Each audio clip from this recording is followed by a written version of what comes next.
Amém. Dá um abraço no seu irmão e depois você pegue, por favor, a sua Bíblia. Depois de abraçar o irmão, dizer Deus te abençoe. Você pegue, por favor, a Bíblia e abra no segundo livro de Reis, capítulo 4. Segundo Reis, capítulo 4, a partir do versículo 38. Segundo Reis, capítulo 4, verso 38. Eu leio, diz assim: depois Eliseu voltou a Gilgal. Nesse tempo, a fome assolava a região. Quando os discípulos dos profetas estavam reunidos com ele, ordenou ao seu servo: ponha o caldeirão no fogo e faça um ensopado para estes homens. Um deles foi ao campo apanhar legumes e encontrou uma trepadeira. Apanhou alguns de seus frutos e encheu deles o seu manto. Quando voltou, cortou-os em pedaços e colocou-os no caldeirão do ensopado, embora ninguém soubesse o que era. O ensopado foi servido aos homens, mas logo que provaram, eles gritaram: homem de Deus, a morte na panela, e não puderam mais tomá-lo. Então Eliseu pediu um pouco de farinha, colocou no caldeirão e disse: sirvam a todos. E já não havia mais perigo na panela, no caldeirão. Veio um homem de Baal Salisa, trazendo ao homem de Deus 20 pães de cevada feitos dos primeiros grãos da colheita, e também algumas espigas verdes. Então Eliseu ordenou ao seu servo: sirva a todos. O auxiliar de Eliseu perguntou: como poderei servir isso a 100 homens? Eliseu, porém, respondeu: sirva a todos, pois assim diz o Senhor, eles comerão e ainda sobrará. Amém. Deus seja louvado pela sua palavra. Você pode se assentar, você pode ocupar o seu lugar. Eu penso que esse princípio é com todos nós. Que princípio? Sobre os lugares, né? Tem lugar, ou há lugares, vários lugares, algumas vezes, que marcam a nossa vida, que marcam o nosso caminhar. Foi ali, foi lá. Às vezes a pessoa está fora do país há muito tempo, mas, poxa, eu nasci naquele lugar. Aquele lugar foi o lugar do meu nascimento, foi ali que eu nasci, ou foi ali que eu casei. Estou falando de cidades, estou falando de lugares assim, né? Geograficamente falando, mas aqueles lugares mais específicos. Você já viu esses programas, essas retrospectivas sobre pessoas famosas quando elas morrem, ou alguns casos antes de morrer, que aí passa. Essa semana eu vi um documentário, estava lá a pessoa dizendo assim: foi nessa casa aqui que fulano nasceu, foi nessa casa aqui, ou a pessoa mesmo fala: foi aqui que eu nasci. Então, os lugares, né, os lugares onde acontecem as coisas nas nossas vidas, os lugares onde você conheceu a sua namorada. Lembra onde você conheceu a sua namorada? Você lembra? Não lembra, não? Está todo mundo me olhando assim, parado. Lembra ou não lembra? Ah, eu conheci na igreja. Quantos conheceram sua namorada na igreja, na casa de Deus? Aqui, levanta a mão. Poucos? Levanta a mão mais. Você conheceu a sua esposa na casa de Deus. Quantos conheceram a sua esposa em outros lugares? Antes de você não era crente, você não era convertido. Conheceu ela no baile funk. Conheceu ela, sei lá, numa viagem, né? Num passeio. Pois é. Ou você foi criado com a sua namorada, eram vizinhos, foram criados juntos. Enfim, mas lugares e momentos, lugares e eventos que, para nós, aquele lugar foi um lugar onde nos foi revelado, por exemplo, a bondade de Deus. o cuidado de Deus, a graça de Deus, né? O lugar onde você aceitou Cristo, no lugar onde você se converteu, em que você ouviu a palavra de Deus e a palavra de Deus libertou, transformou a sua vida. Lugares que mudaram a nossa maneira de viver, né? Foram lugares que marcaram um desvio, um meia-volta no nosso caminho, na nossa vida, mostrando que os bons momentos podem ser repetidos, podem ser revividos. E eu creio que muitos gostariam de retornar, de experimentar novamente aqueles dias de alegria, de paz, de progresso, de saúde, de ferro, não é? Eu não sei se essa analogia é boa, saúde de ferro, porque até o ferro enferruja, né, irmão? Às vezes você tem uma saúde de ferro, mas o ferro também, enfim, tem desgastes. E eu gosto desse texto quando ele faz referência a Gilgal, né? O texto que nós lemos diz, no 10º dia do primeiro mês, o povo subiu... Não, estou lendo errado. Deixa eu voltar para o meu texto. Versículo 38. Depois Eliseu voltou a Gilgal. Essa volta a Gilgal. Eu tenho alguns lugares assim, que eu volto, lugares importantes, que muitas coisas aconteceram na minha vida. Igrejas, né? A igreja onde eu me converti, as pessoas que foram usadas por Deus, algumas delas já estão com o Senhor. Então, você sempre que reencontra, que volta. Então, essa palavra, então, Eliseu voltou a Gilgal. Começa com essa volta do profeta Eliseu. E esta cidade, Gilgal, ela sempre foi importante. Esse lugar foi um lugar muito importante no contexto bíblico, no contexto da palavra de Deus. Em Gilgal, muitas coisas aconteceram, não é?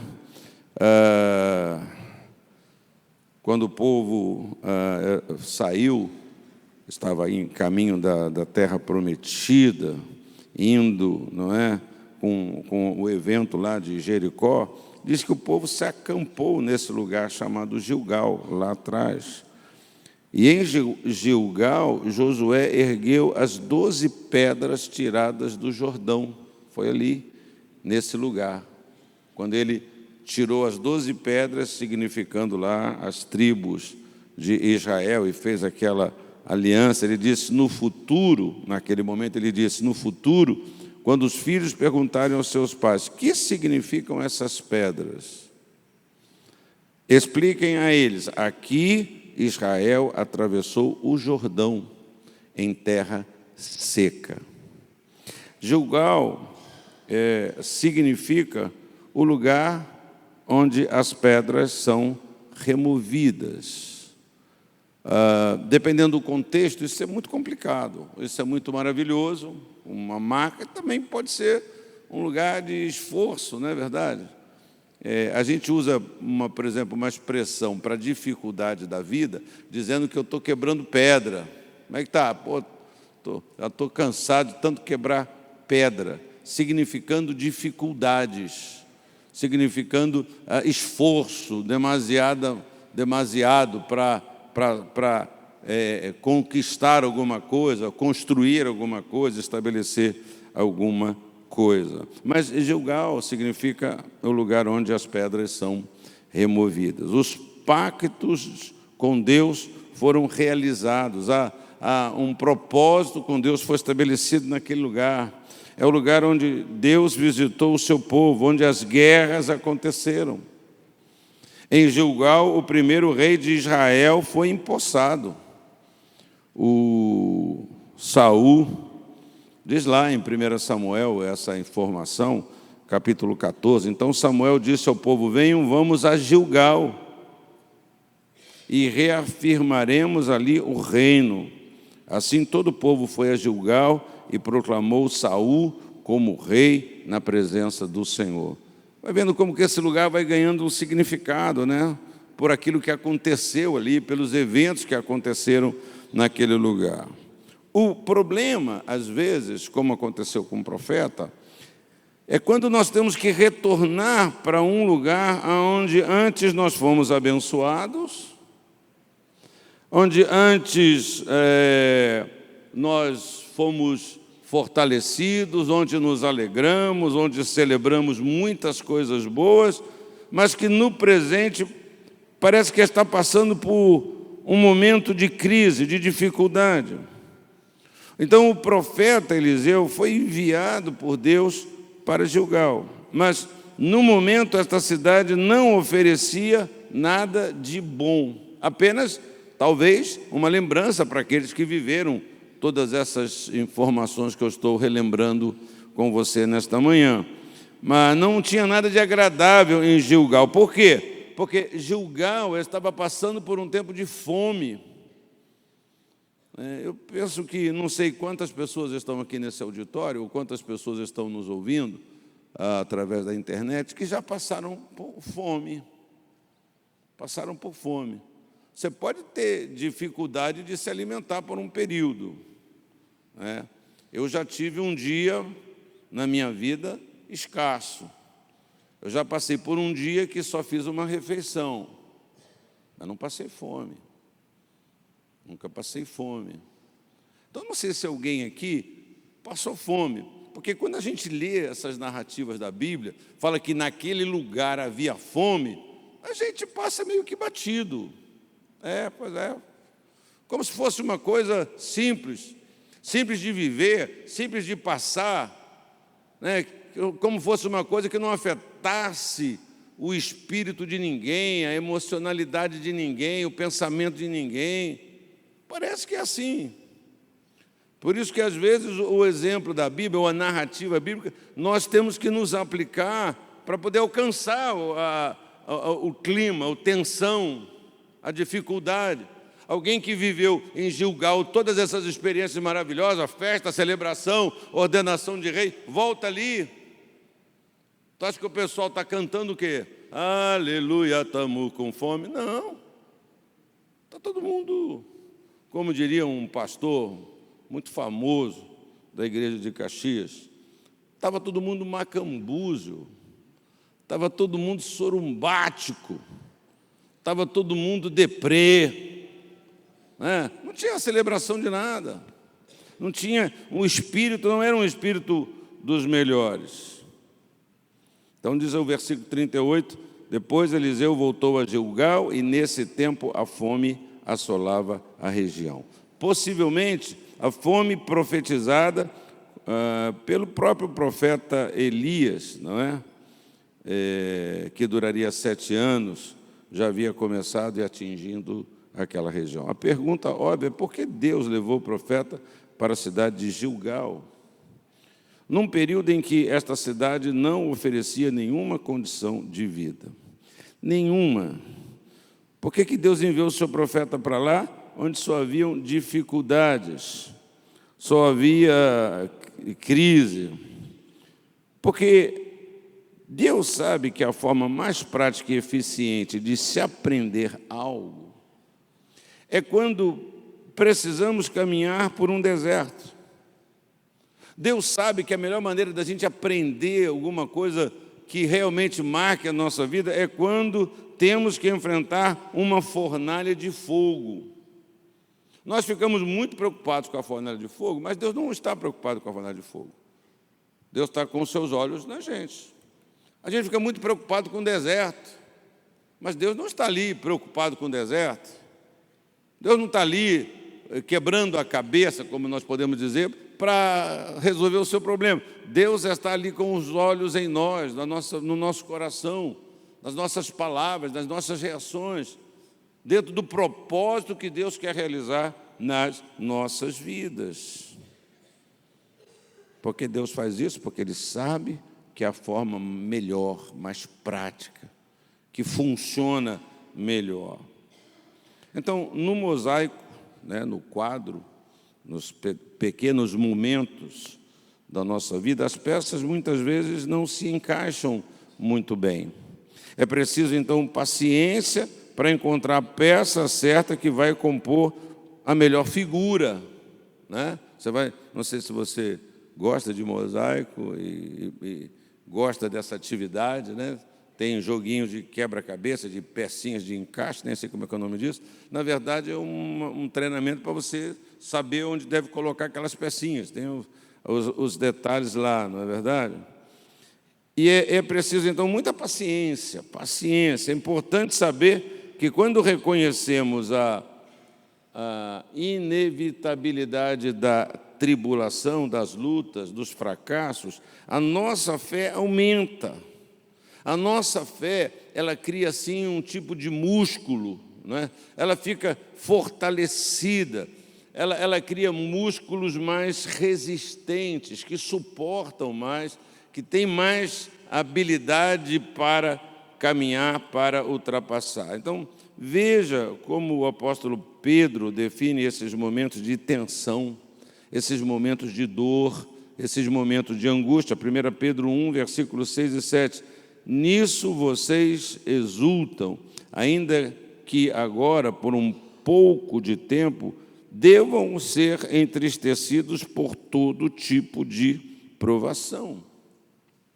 Assim acontece para que fique comprovado que a fé que vocês têm, muito mais valiosa do que o outro que perece, que morre, que é derrotado, mesmo que refinado pelo fogo, é genuína. Mesmo que sofra essa pressão toda, ela se revela genuína e resultará em louvor, glória e honra quando Jesus Cristo for revelado. Eu entendo, resumidamente, esse final do versículo, que o Senhor não se esquece. O Senhor não se esquece. Não se esquece de quê? Da nossa fé provada, da nossa reação, da nossa atitude. Quando isso for revelado, Jesus quando Ele voltar, quando Ele for revelado, isso vai ser sinalizado. Poxa, como é que você foi bem? Como é que você suportou bem? Como é que você se portou? Como é que a sua fé, ao invés de morrer, perecer, como é que ela ficou mais resistente? Como é que ela se desenvolveu? Ela não morreu, mas ela ficou mais forte. Então, Deus estava ministrando tanto ao profeta Eliseu, quanto Deus estava cuidando dos seus discípulos, ou os discípulos do profeta, ali naquele lugar que ganhou o nome de Escola de Profetas.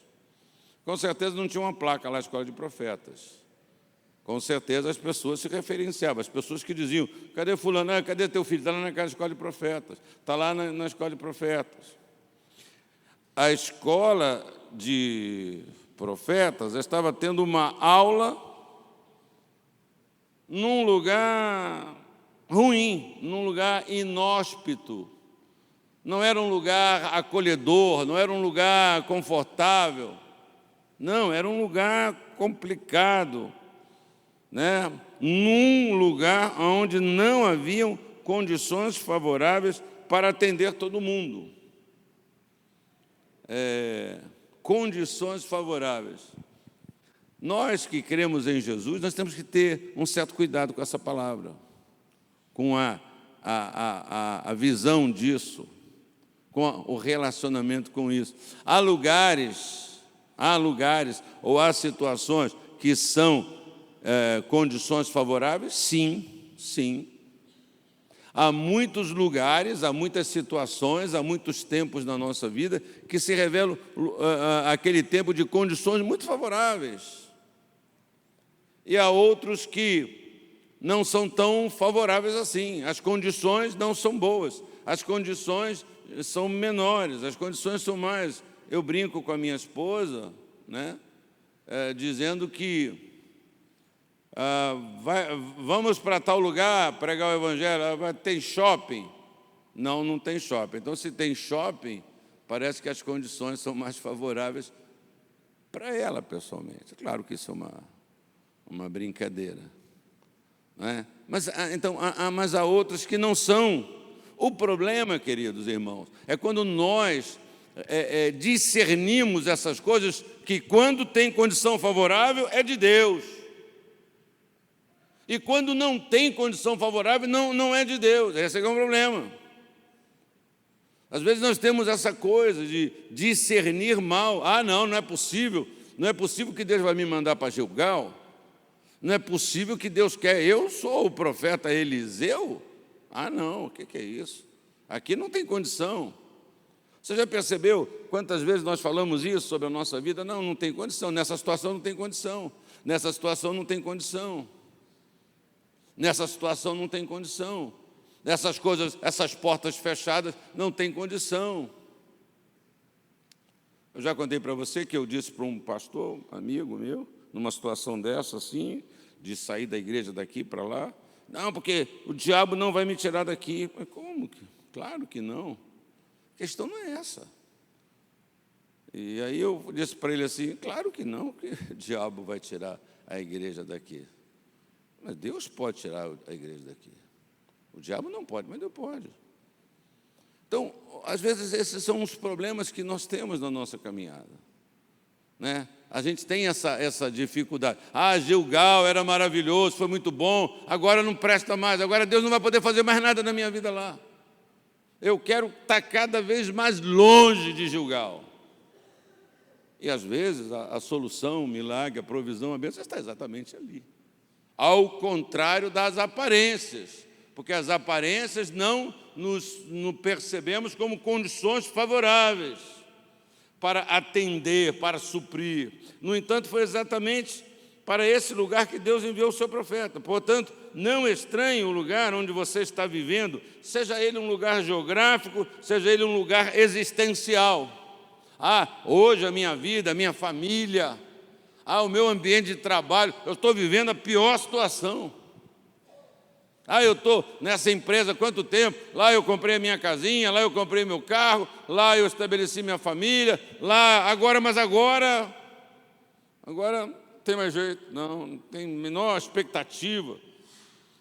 Os tempos são outros, são outras épocas, e a gente vai. E aí a gente perde, às vezes, esse pequeno fio tão importante que é, para Deus, tanto faz. Deus não está preso a isso, Deus não está limitado a isso. Deus não pode só te abençoar quando as condições são favoráveis. Se for assim, Ele não é Deus. Deus pode nos abençoar em qualquer lugar, em qualquer condição, em qualquer questão. Não importa. Então, mas isso é uma coisa que se processa muito sutil, viu, irmão? Isso não é uma coisa que vem assim, afrontando a nossa fé, não. É uma palavra, é uma pergunta, é uma interrogação que a gente faz, mas por quê? Eu não estou entendendo. Então, vamos olhar para o texto e aprender algumas coisas. A primeira coisa que nós podemos tirar daqui para a nossa vida é que nós devemos registrar, marcar, guardar em nosso coração, o que nós devemos reter é que quem escolhe o lugar onde nós vamos, por exemplo, trabalhar para Deus, não somos nós. Não, é Deus. Eu aprendi na minha vida sempre a ser fiel, ser obediente. Com o passar do tempo na minha vida, quantos pastores sofrendo eu vejo, porque foram enviados por Deus. E por que não foi bom? Porque eles acharam que fui eu que tinha enviado eles para lá. Eles reduziram uma coisa por causa das dificuldades, por causa dos problemas. Todo lugar tem dificuldades. A questão não é essa. A questão não é essa. A questão está sempre no nosso coração. E por quê? Por quê? Por que que não... Porque a pessoa tem essa... usa, né? Se você tiver um problema, querido, você não, se alguém tem um problema de caráter, por exemplo, vai sempre usar as circunstâncias, as dificuldades, as condições desfavoráveis para justificar a sua falha. o seu fracasso, a sua incompetência, a sua incredulidade, a sua desobediência, a sua resistência. Aí você vai ver os exemplos bíblicos, e há outros tantos exemplos no dia de hoje, de gente que abraçou, de gente que se entregou, de gente que não olhou para nada disso, olhou para Deus. Se eu estou aqui, Deus me usa para transformar, Deus me usa para manifestar a sua graça. Às vezes a gente tem muito pensamento do benefício pessoal, né? E aí, como é que vai ser aqui a minha vida? Mas essa não é a questão. Você está sendo enviado, colocado para influenciar, abençoar a vida dos outros, para ser um instrumento aqui, para você fazer parte desse milagre. Alguém chega, e veja, quando alguém chega com uma quantidade de pães, aí tem um detalhe legal lá, né? Foi pães com primeira colheita do trigo. Havia uma questão dizimal ali, do dízimo ali. Primeira colheita da cevada, o cara pegou os grãos e fez aqueles pães e levou lá. Mas ainda, maravilha, Deus está provendo, mas tem sempre alguém para dizer assim, mas tem sempre alguém para roubar a nossa fé, né, irmão? Tem sempre alguém para atrapalhar o nosso coração.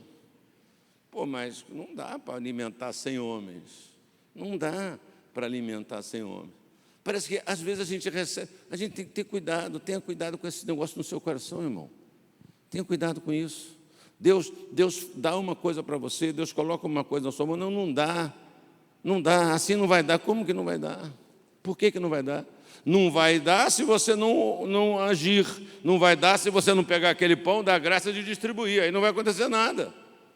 Se você jogar ele fora, se você dizer não adianta, então nada vai acontecer. Até Eliseu vai ficar com fome, vai continuar com fome. Então, nós temos que ter atenção, né? Nós temos que estar ligado nessas coisas na nossa vida, no nosso caminhar. Às vezes a gente fala no nosso casamento, né? No nosso casamento. Não. A minha mulher só matando. Meu marido só matando. Agora não tem mais condição nenhuma. O cara foi uma bênção, a mulher foi uma bênção, o cara foi uma bênção para você, não é? E aí agora, por qualquer questão, não é verdade? Então, essas coisas acontecem.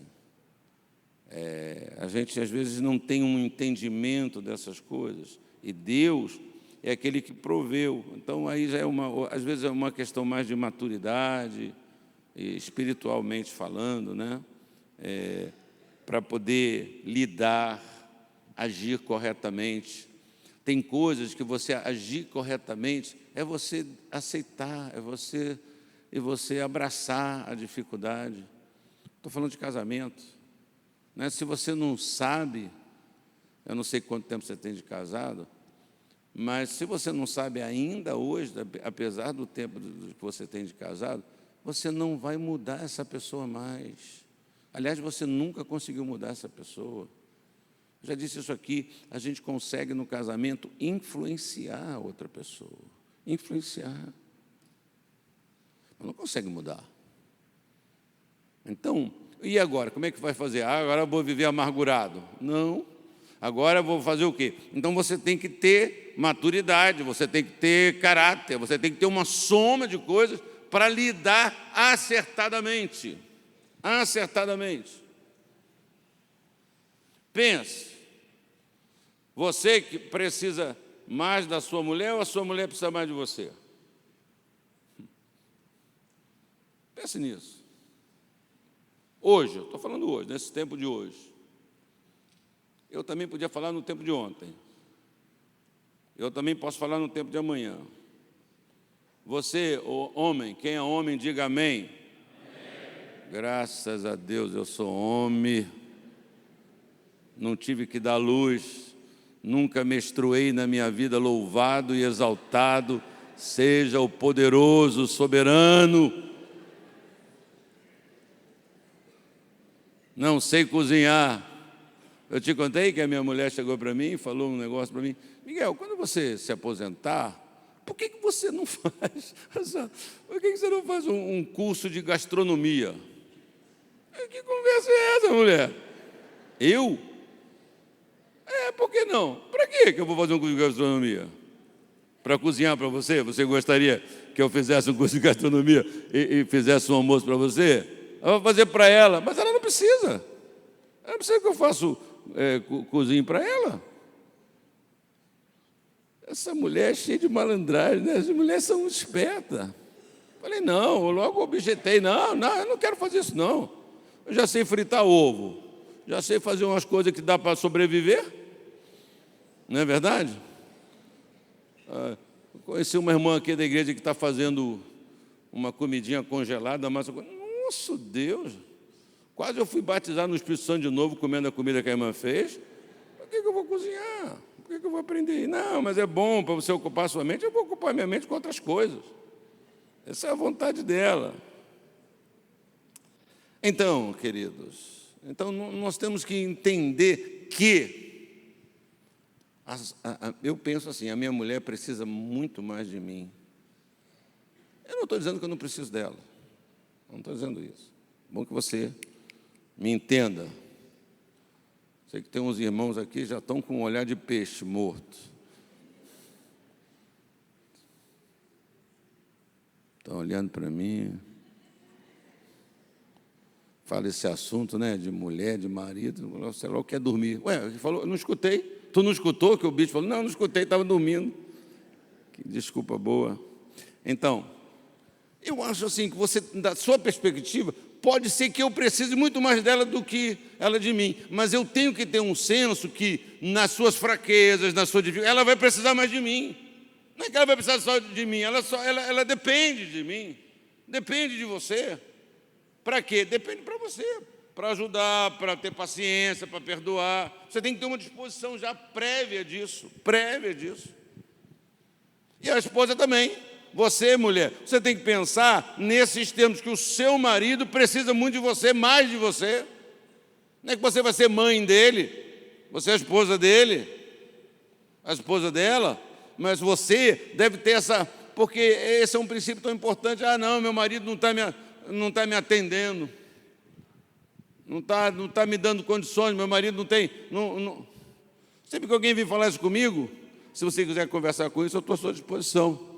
Mas já sabe o que eu vou perguntar para você. E a irmã está sendo suficiente para ele? Porque reconhecer que o outro não todo mundo sabe. Todo mundo está em débito. Tem uma conta relacional que está todo mundo só devedor. Tem uma conta relacional com Deus que todos nós estamos só devedor. Nós não oramos o suficiente, nós não buscamos a Deus insuficiente, não buscamos o reino de Deus insuficiente, em primeiro lugar. Então você tem que ter esse sentimento.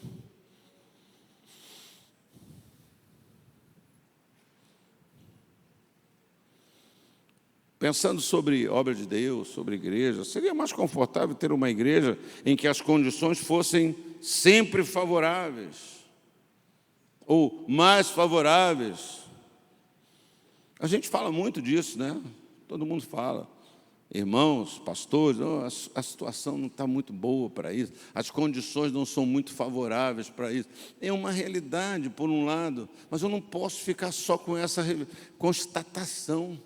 Não posso. Eu não posso pegar uma constatação e me servir dela para desistir. Eu não posso pegar uma constatação, é verdade, o que vai fazer então? Não sei. Você tem que saber. Você está com problema no casamento, e agora? Agora eu não sei o que fazer. Você sabe, você tem que saber o que você vai fazer. Tem que ajudar, tem que ter iniciativa, tem que perdoar, tem que abraçar, tem que carregar, tem que empurrar. E tem que ter uma paciência, né? Não, tem que ter, Vai fazer o quê? O que vai resolver? Eu estava falando de ansiedade aqui essa semana. O que a ansiedade muda? Nada. O que a ansiedade resolve? Nada. O que a ansiedade te dá força? Nenhuma. Te rouba a pouca força que você tem. Não adianta. É uma coisa que não funciona. Faz mão do lado aí. Ansiedade não funciona. Fala para ele. Desiste desse negócio. Para. Para. Por quê? Eu nunca. porque não funciona, não dá certo. Na sua casa tem uma televisão linda, né, lá, que não funciona? Não. Se ela não funciona e você não tem dinheiro para consertar, você guarda ela em outro lugar, vai deixar ali. Vai deixar ali, não funciona. Você vai se servir dela de... Não vai. Isso é ansiedade. Vamos voltar aqui. Então, seria mais confortável se na vida, na igreja, no casamento, se não houvesse nenhum tipo de dificuldade, nenhum tipo de impedimento, onde pudéssemos, tudo fosse de um jeito, onde pudéssemos, por exemplo, falando da casa de Deus, ouvir a palavra e voltar para os nossos lares cheios de esperança, cheios de alegria, cheios de fé. Esta é a mensagem do Evangelho que promete uma vida isenta de lutas, de provações, como se fôssemos seres privilegiados. Pelo menos esse foi o desejo da mãe de 2 discípulos de Jesus. Então, aproximou-se de Jesus a mãe dos filhos de Zebedeu com seus filhos e, prostrando-se, fez-lhe um pedido. O que você quer? Perguntou ele. Ela respondeu, declara que no teu reino, estes meus 2 filhos se assentarão, um à tua direita e outro à tua esquerda. Disse Jesus, vocês não sabem o que estão pedindo. Podem vocês beber o cálice que eu vou beber? Ela estava querendo garantias humanas, garantias materiais, posição privilegiada, com provisão abundante. Não é. Jesus, em outra ocasião, declarou, eu os estou enviando como ovelhas entre os lobos. Eu já parei para pensar sobre essa declaração de Jesus na minha vida, sobre as minhas reclamações com Deus, não é? Então, eu estou enviando vocês para lobos. Caramba! Pensa. Outro dia eu vi um filme sobre lobo na televisão, tem um tempo. O cara era caçador do lobo, o lobo era caçador dos caras lá do cara. Um negócio pesado. Eu estava já em casa, assim, é tudo capeta, esse lobo do filme, tudo endemoniado, tudo bicho do mal, pela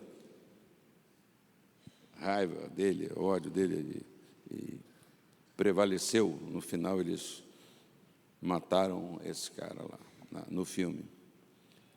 Então, eu os estou enviando como ovelhas entre os lobos. É uma coisa literal, mas é uma coisa assim de desconforto. Você não relaxa se você sabe que tem um lobo próximo. Você afeta a sua vida de várias maneiras. A ameaça, a pressão, a gente sempre acha que o lobo é mais forte que a gente, o lobo é mais sagaz, o lobo tem recursos que nós não temos. Enfim,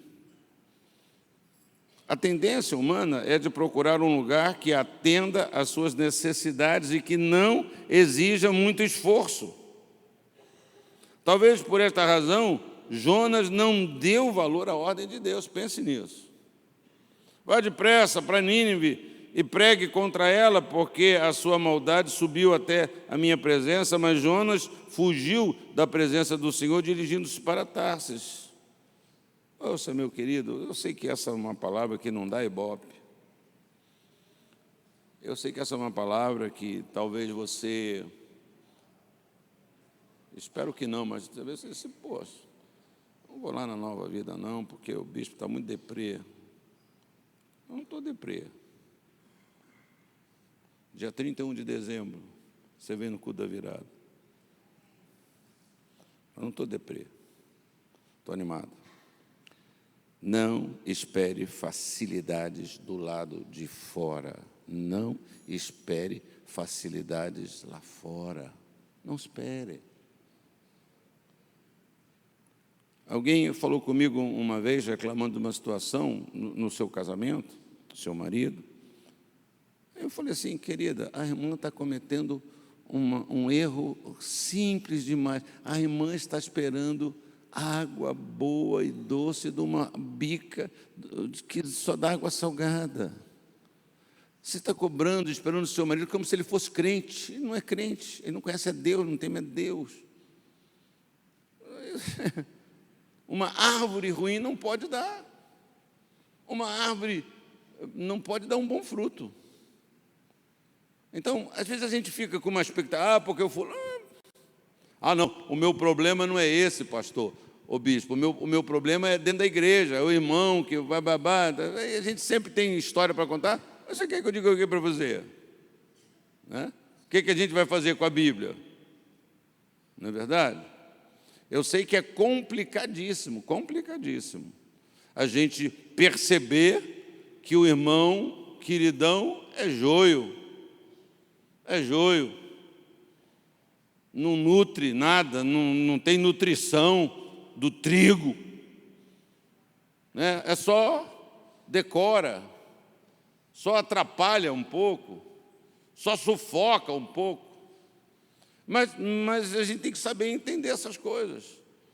Tá bom, vamos botar para correr ele agora. Não, Jesus falou, não bota não mexe com isso não. Essa é tarefa do pai. E aí, então, o que você faz? O que alguns fazem? Então vamos nos desigrejar, então, porque não adianta.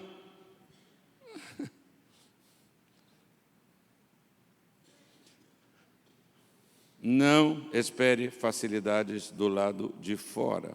Não espere que o lugar onde você trabalha se transforme num lugar aprazível, acolhedor, cheio de paz, com colegas que estão sempre prontos a lhe estender a mão. Não espere. Dá um toque nesse irmão aí do teu lado. Irmão, você ainda não chegou no céu não, irmão. Vai chegar. Vai chegar, mas ainda não chegou não. Ainda não chegou no céu. Você foi enviado para o meio de lobos, não espere outra coisa senão esta. Mas se você está sob os cuidados de um profeta de Deus, você pode descansar. Talvez a sua Gilgal esteja passando por uma fase de estiagem, de seca, de dificuldade, de fome, de falta de recursos, mas se Deus está com você, Ele suprirá todas as suas necessidades. Outra lição, vou acabar.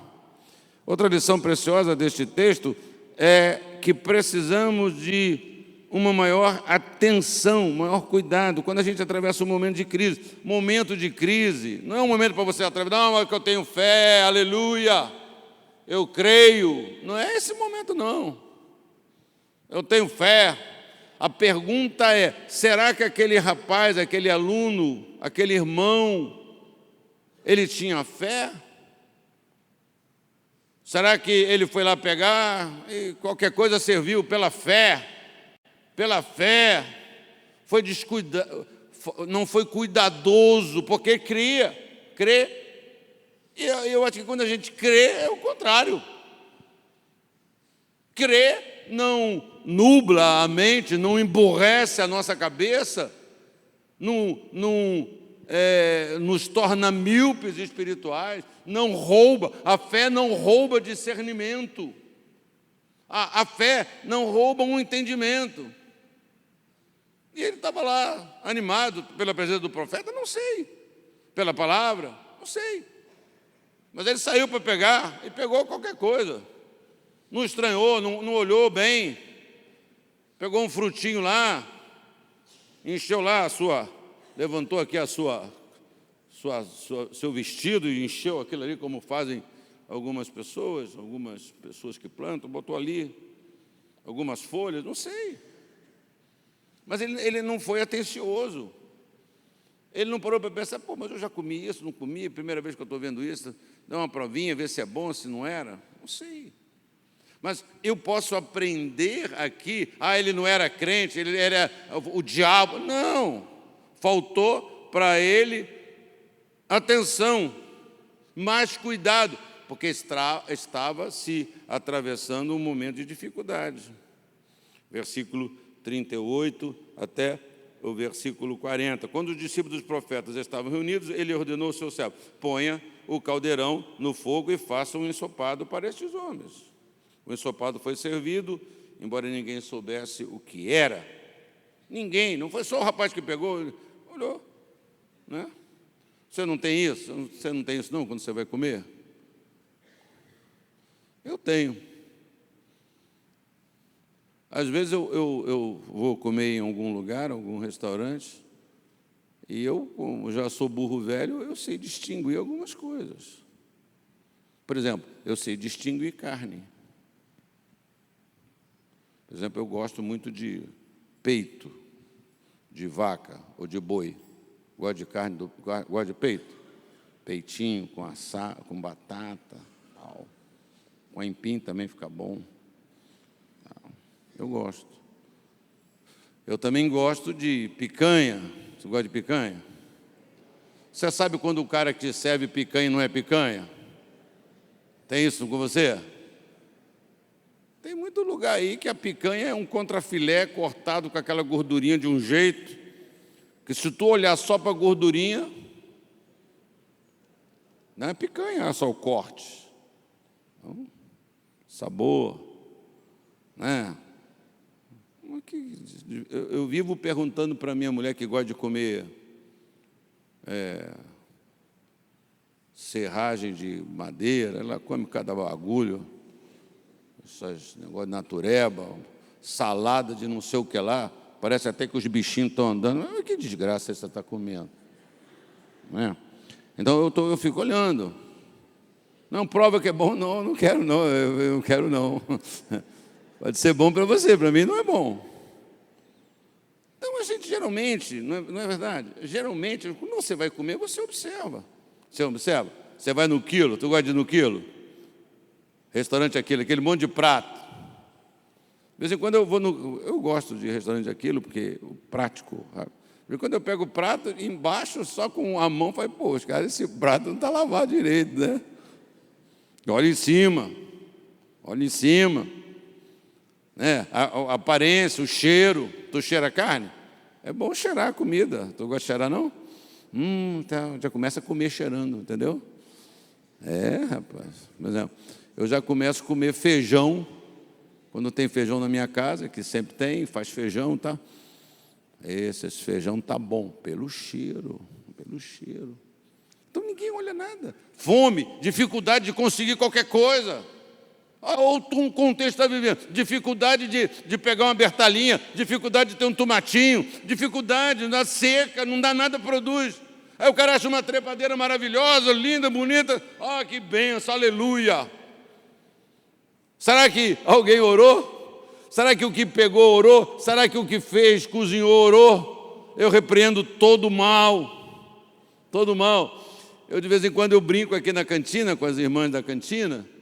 Aí tem uma cantina especial, eu chego lá, eu gosto muito de brincar assim com as irmãs da cantina. Aí eu falo assim, quem é que fez esse bolo de aipim? Aí a irmã que fez, toda humilde, né? Aí as outras é que falam, foi irmã fulana. Irmã fulana, essa irmã que fez, foi, que bom, né? Vamos tá. Pai, tira agora todo o mal desse bolo. Aí eu oro assim, aí a irmã reclama na hora. Bispo, eu fiz com tanto amor. Não, irmão, mas vigiar e orar, e depois que acontece.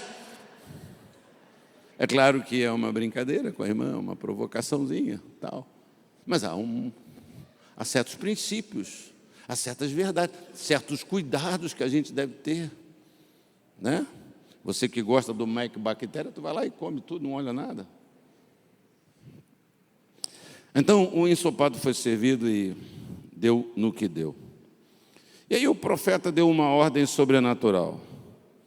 Não havia recursos, não havia alimento, em razão da seca. No entanto, ele deu a ordem para que o seu servo saísse e apanhasse aquelas ervas. Eliseu não sabia de alguma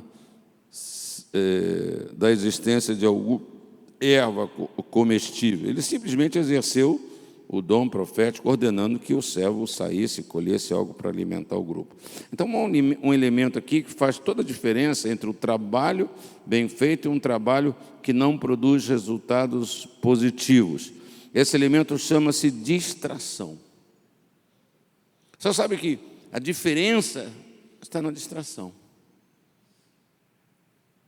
Às vezes, qualquer trabalho que você faz, qualquer atividade sua, corriqueira, normal, a diferença de bem feito e não tão bem feito é, às vezes, uma pequena distração.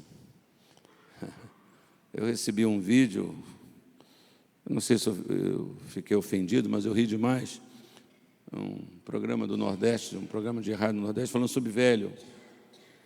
Né, que um velho, uma velhinha, 3 velhinhas conversando, eu não me lembro da história, eu sei que a primeira, uma delas falou assim, poxa, sabe o que aconteceu comigo?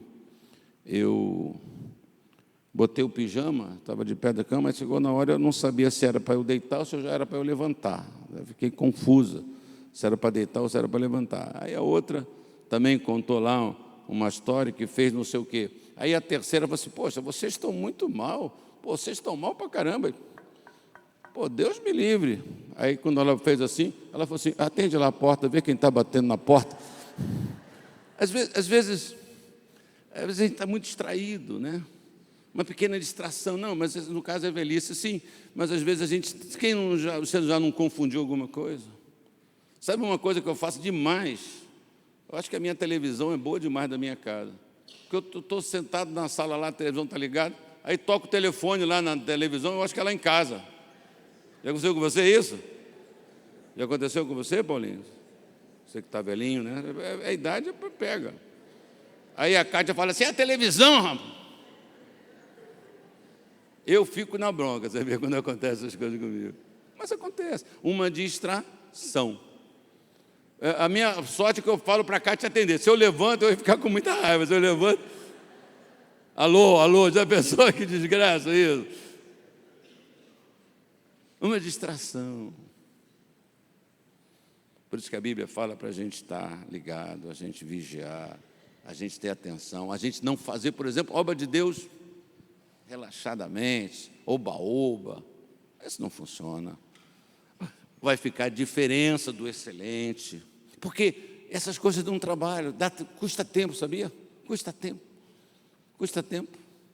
A gente acha que quando os outros fazem qualquer coisa, que tudo é fácil. A gente acha isso, né? Ah, que tal? Custa tempo, custa dedicação, dá errado, tem que refazer. A pessoa pode fazer de qualquer jeito, ficou lá, tal. Ou então você tem que ter mais cuidado.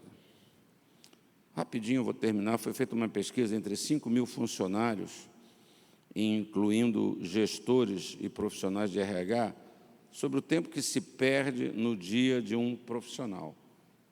O resultado apontou que cerca de 24 dos entrevistados admitiram que durante um dia inteiro eles gastam pelo menos 1 hora com práticas que nada têm a ver com o trabalho que deveriam realizar. Pegou?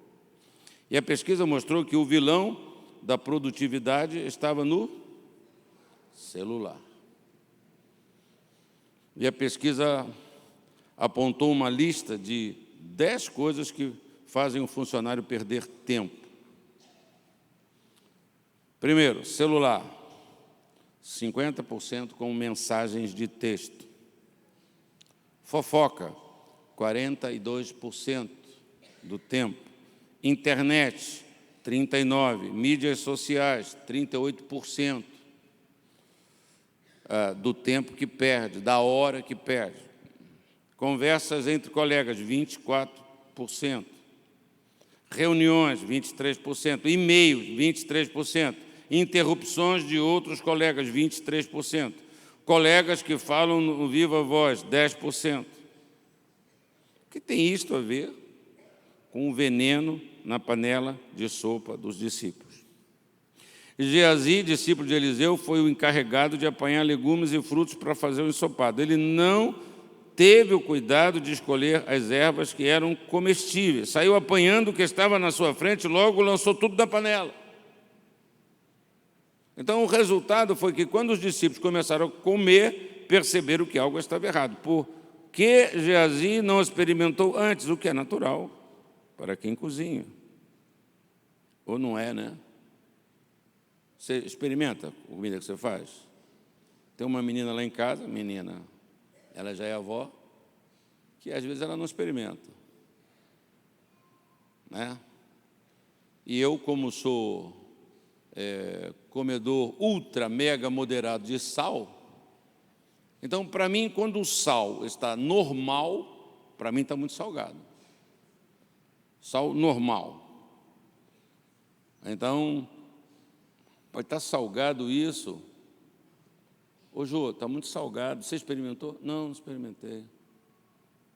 Então, mas geralmente, eu acho que quem faz uma comidinha, experimenta. Você que fica vendo os programas agora, né?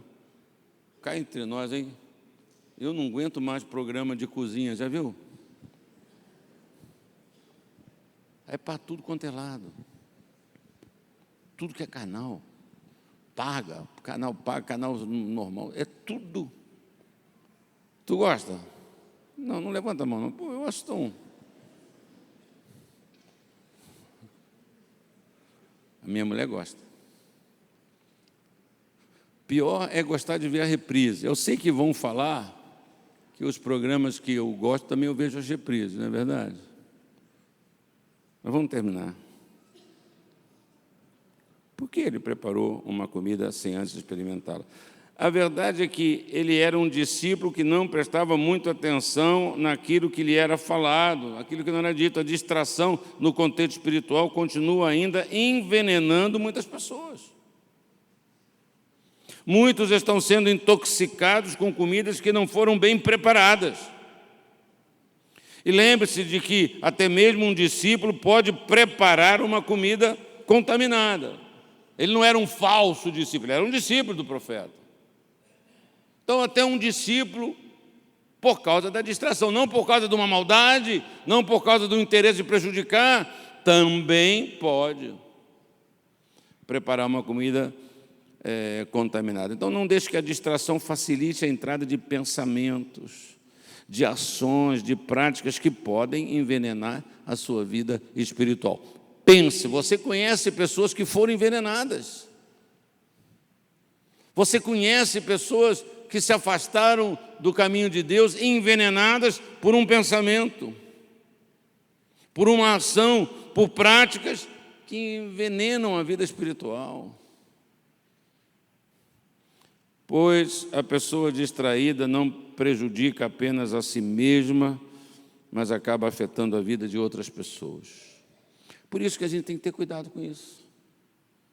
Não é? O discípulo de Eliseu vivia fora da realidade que envolvia o profeta e os seus seguidores. Ele não tinha uma visão correta sobre o propósito de Deus. Veja o que aconteceu, nós já lemos, veio lá um homem de Baal Salisa, trazendo ao homem de Deus. Eu não tenho tempo para dizer que o cara de Baal Salisa não tem nada a ver com a fé. Tem outras lições aqui que Deus usa quem Ele quer. Deus usa quem Ele quiser para te socorrer. Às vezes a gente fica muito preso, né? Muito focado. Tem muitos colegas, eles me pedem ajuda como se eu fosse a tábua de salvação do cara. Eu falo, rapaz, você está correndo um risco.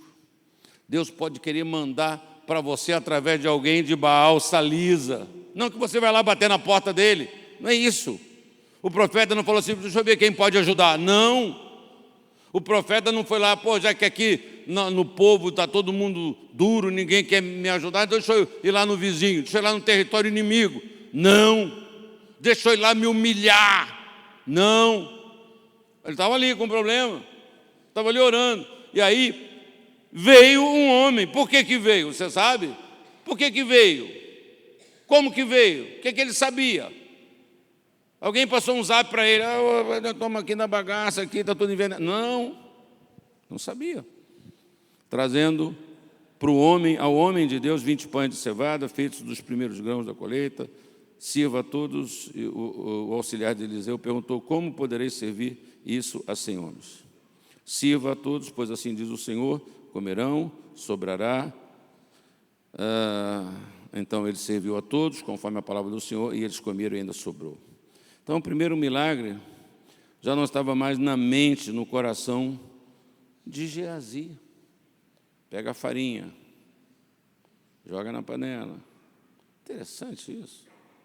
Uma coisa que acabou de acontecer. É claro que o pessoal comeu,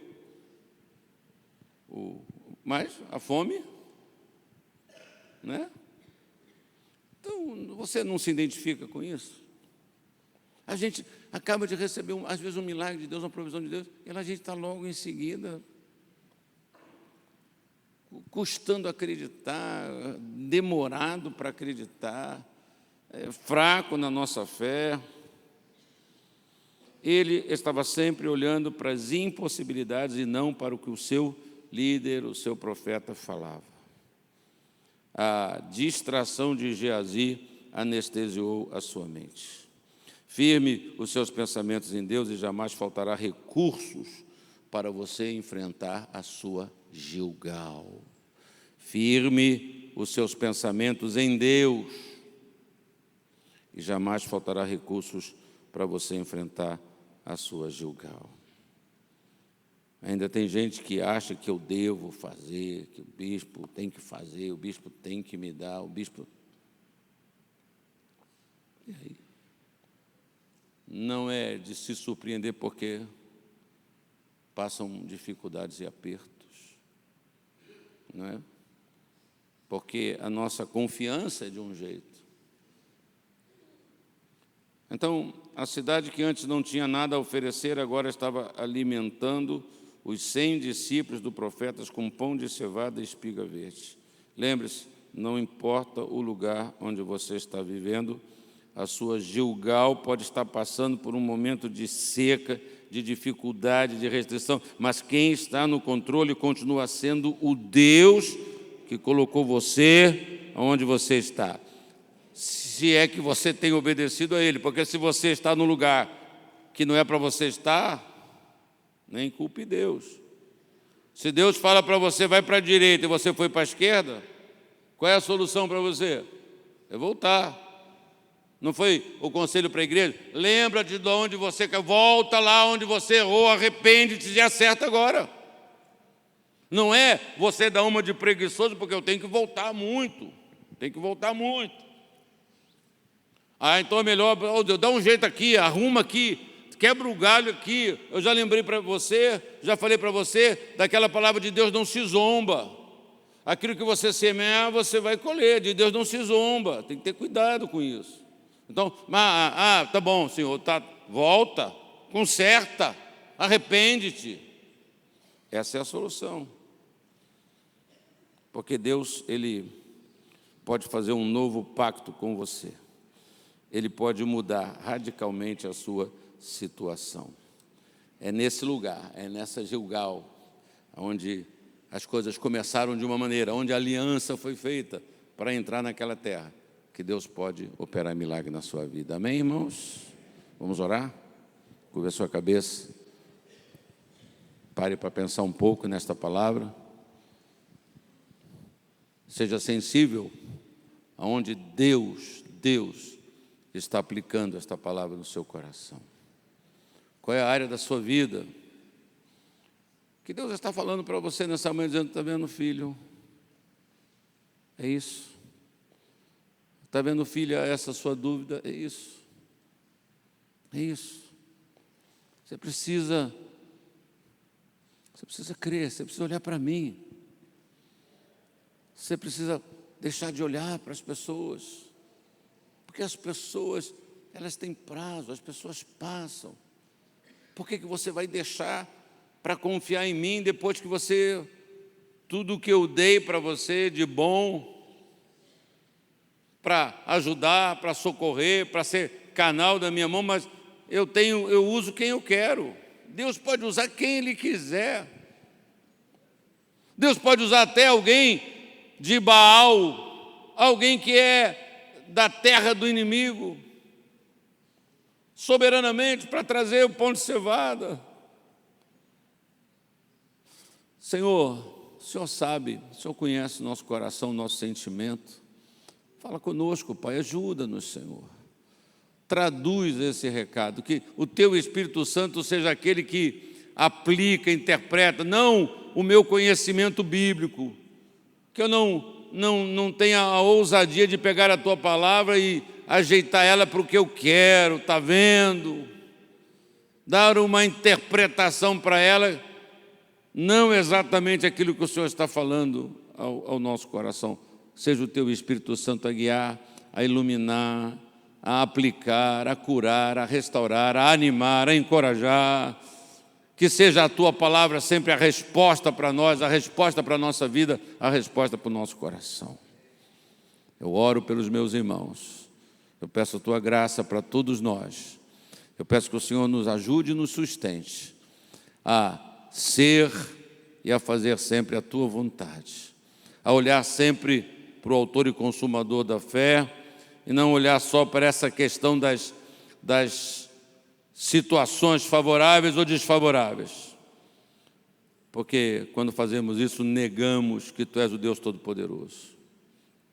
Negamos o Teu poder, negamos a Tua graça, negamos a Tua bondade. E Tu és poderoso, e Tu és misericordioso, e Tu és cheio de graça e bondade. Muito obrigado, Senhor, pelo que fazes, pelo que tens preparado e pelo que estás fazendo, em nome de Jesus, e que